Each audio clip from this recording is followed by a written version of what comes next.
Trace చేసాం, సరిగ్గా గురి చేసి కొట్టాం. రాత్రి 30 మంది ఉగ్రవాదులు చచ్చిపోయారు. ఈ వార్త చూస్తుంటే, ఆ దృశ్యాలు చూస్తుంటే మీకు ఏమనిపిస్తోంది? మీ అభిప్రాయాన్ని కమెంట్ బాక్స్ లో తెలియచేయండి. మా ఛాతీ ఇంత అనుకున్న ఉగ్రవాదులందరూ కూడా ఇప్పుడు బక్క చిక్కి ఎక్కడ దాక్కోవాలో అని పరుగులు పెడుతున్నారు. ఇప్పుడు మనం భారత సమాజం అంతా కూడా ఇప్పుడు గర్వంగా గాలి పీల్చుకోవచ్చు. మా ఛాతీ ఇంత అని పాకిస్తాన్కి మనం చెప్పే దృశ్యాలు ఇప్పుడు మీరు RTV స్క్రీన్ పైన చూస్తూ ఉన్నారు.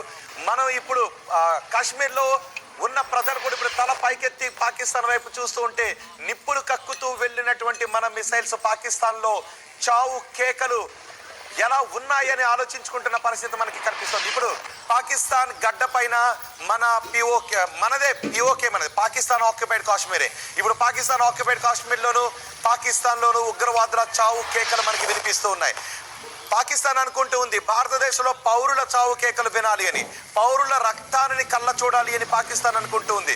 కానీ మనం జరిపిన ఈ ఆపరేషన్ సింధూర్లో పాకిస్తాన్ ప్రేరేపిత ఉగ్రవాదుల చావు కేకలు మనకి వినబడుతున్నాయి. పాకిస్తాన్ ఉగ్రవాదుల చావు దృశ్యాలు ఇప్పుడు మనం RTV స్క్రీన్ పైన చూస్తున్నాం.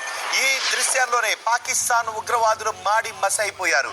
ఈ చూస్తున్నారా, ఆ మిసైల్ దాడిలో